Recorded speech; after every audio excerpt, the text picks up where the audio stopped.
Hi everybody and welcome back to my channel. It's Russell with Ink and Paper Blog. How are you doing today? I hope you are doing very, very well.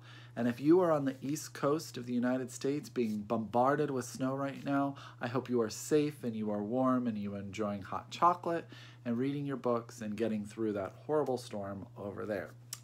I am coming to you today on this lovely Friday before my weekend starts to do my December wrap-up.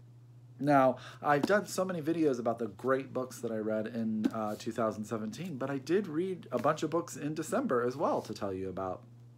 So I definitely want to do that.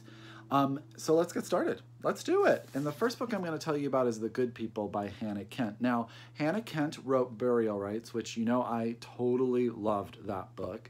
And this is her sophomore novel. Now, The Good People takes place in 19th century Ireland and really is the story of three women. Now, Nora, at the very beginning of the novel, her husband dies unexpectedly, and her and her husband have been taking care of her grandson because her daughter also died not that long ago. Her grandson has an affliction. He is not walking, not talking, basically has to be taken care of in every manner. And after her husband dies, Nora hires a young girl named Mary who sort of works for money to send back to her family. Mary comes into the household and basically takes over caring for the young boy.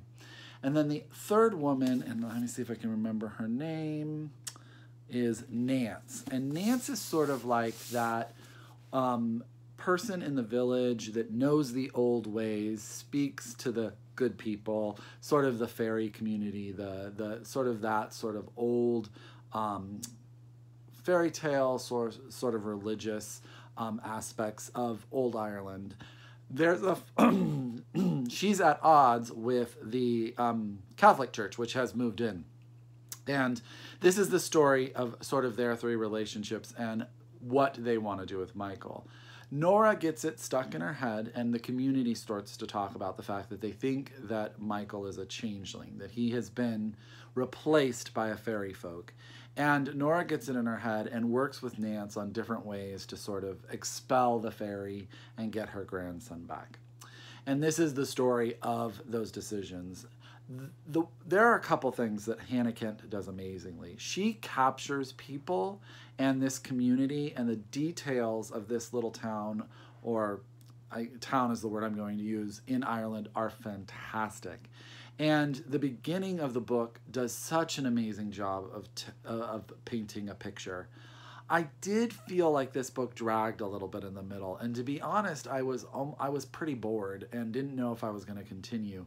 But at the end of the book, something happens, the big turn, the big twist, and it picks up again and it becomes more dramatic, and it's definitely worth reading. But I will say I was a little bit sort of bored in the middle, which I was surprised because she really does develop these women, develop these characters in this town. It just felt like it took a long time to get to the next steps in the story. So you know how it is. When you love a book so much, like I did Burial Rites, it's hard always for that next book. So The Good People by Hannah Kent, it's a really good read. I just didn't love it as much as Burial Rites. The next book I read actually comes to me from Patrice, who commented on a video that I did a while ago. I don't know if you guys remember, but I did a video where I asked for you guys to tell me your favorite immigrant fiction, and I did a giveaway. And Patrice recommended to me this young adult novel, Inside Out and Back Again, by Thanhha, which was a National Book Award winner. This is the story of Ha, who is from Vietnam, and after the fall of Saigon, or after the Vietnam War, or during the Vietnam War, her and her family travel from Vietnam to America.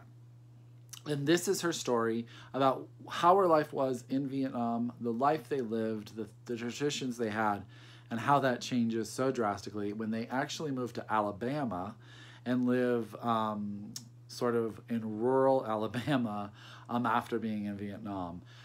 This book is told in verse, so it's told in little tiny poems like this, and it is beautifully written and totally worth your time. I highly recommend just sitting down. Maybe if you have children, this would be a great book to read at night. It really does capture that sense of home and that sense of family and travel and the fear of becoming into a new community and developing new friendships, new relationships. It deals with racism in Alabama, as you can imagine. After the Vietnam War, there were probably not very many Vietnamese people in Alabama. And it deals with racism. It deals with acclimation to American culture. It is very, very good. So thank you, Patrice, very, very much for recommending Inside Out and Back Again by Thanhha Lee. The next book I have the physical copy of, but I actually listened to the audiobook, and that's The Hate U Give by Angie Thomas. Now, the audiobook is phenomenal. I wish I could remember. I think the narrator's first name is Bondi, and she is amazing. So highly recommend both the audiobook and the story itself. The Hate U Give is the story of Star. Star is a young black girl from Garden Heights, I want to say, is the name of her community. So I apologize if that's not correct. It's been a while. She lives in this community, but actually goes to a private white school. So she's kind of stuck between two worlds. She talks in the book about there being two stars. One night she's at a party, and a friend of hers, who has been her friend since childhood, named Khalil, a gun goes off, everybody flees, Khalil takes her home, they're stopped by a white policeman, and Khalil is shot and killed.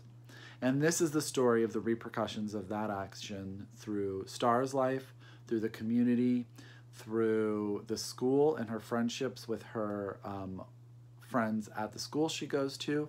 This book has a lot to say about race and the very epidemic of police brutality against the black community in America. It is powerful and it is really well told. The audiobook is fantastic. I did find that some of the dialogue and some of the storytelling became a bit repetitive in nature, and I wanted it to go forward a little bit. And there are a few cliches that are hit a bit hard, which I think could have been handled with a subtler hand. But that being said, it is a powerful, amazing story and definitely worth reading or listening to. It is definitely a high 4-star read for me. I really, really enjoyed The Hate U Give by Angie Thomas. I went from America to Nigeria when I read Akata Witch by Nnedi Okorafor. Now, this is a YA novel that is the start of a series, and don't think I didn't buy the second book in the series after I finished this, because it's so good. This is the story of Sunny. Sunny is Nigerian by birth, raised in America, and returns to Nigeria in her teenage years. And she is suffers? That seems the wrong word. She has albinism. She's an albino. I don't know what's going on with my speaking today, guys. I am so sorry. And what happens is she starts to become part of a group of friends where she finds out she is actually contains magic, and she's going to be trained in the world of magic here in Nigeria. And this is the story of her coming to terms with her magic and fighting her and her group of friends going up against a great darkness. That's about all I'll say about that part of the plot, because it's really good, and you guys are going to want to read this book and follow it and what happens.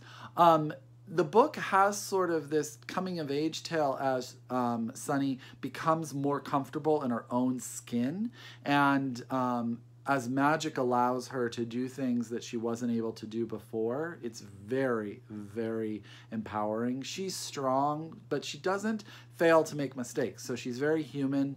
The story and the stuff that goes on it's just compelling. It's just fun reading, and I really want to know what happens next. The next book is Akata Warrior, and then I think the last one just came out. I can't remember, or is coming out maybe this year.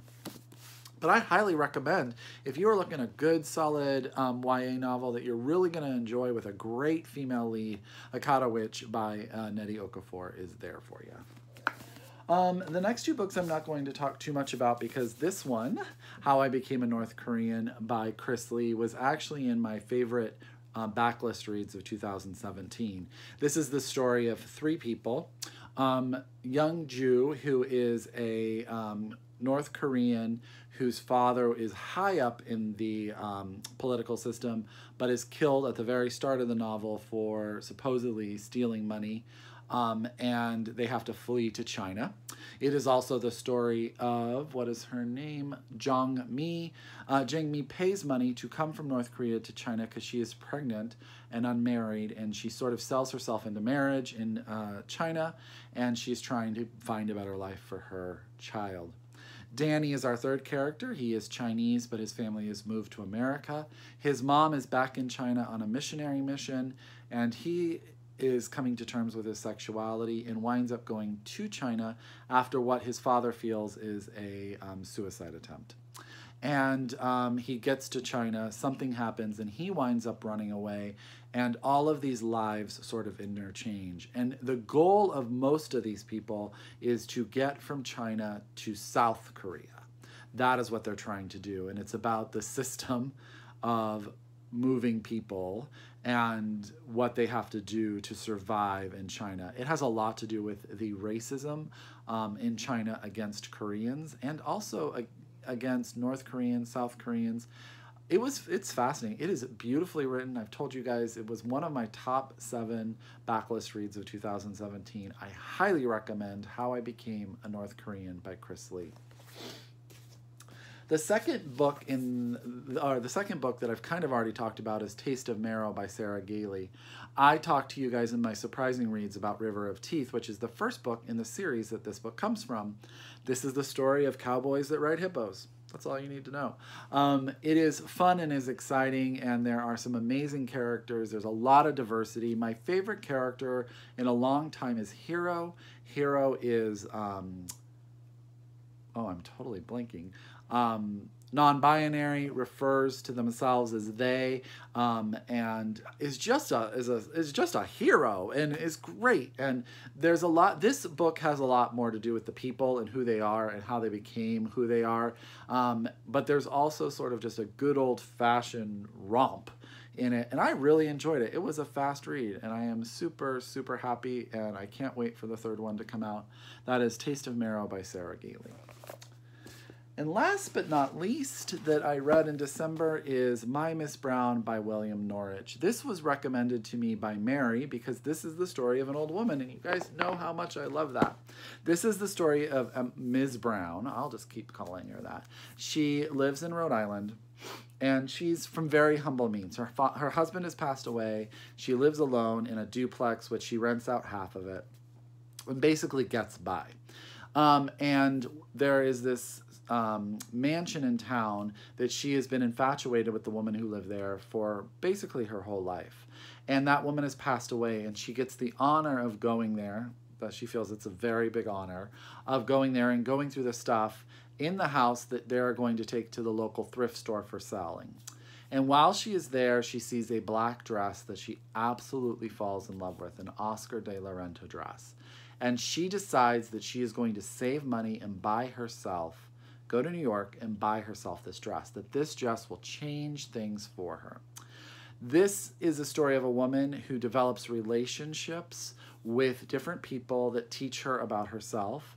She teaches these people a lot about who they are. This book is a lot about how fashion is really panders to those thin young women or even older women who want to be fabulous and want to wear the big gowns and but there's a whole group of women that just want to feel empowered in what they wear and look smart. And I don't mean smart as intelligent. I mean look just smart, like clean lines, good tailoring. And they just want good clothes, but they're sort of left out of that market. They're not marketed to at all. This is about a woman who just wants this dress so that she can feel good about the decisions she's going to make day in and out. She doesn't need anyone else's opinion. It's about her and her own self.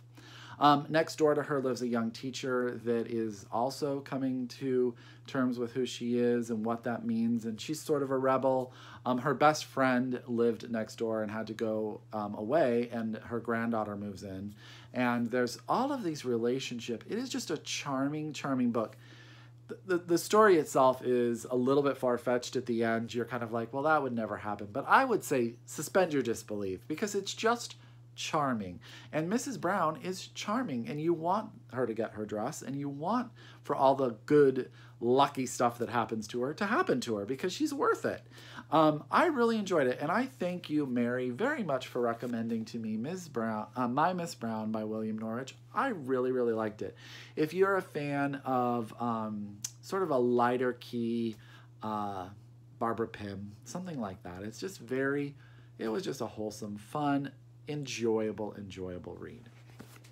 So those are the seven books that I read in December.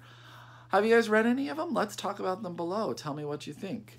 I am starting January very slow. I have not even finished a book yet, so I don't know what's happening to me, but I need to get onto my reading. My nose is really shiny in this video. It's raining outside, so I have to use this fake light, so I apologize. As always, if you're a return subscriber as I ramble on, thank you. I hope to hear from you down below. If you're new to my channel, welcome. I hope you like this video very, very much. As always, happy reading, and we'll talk to you next time. Bye!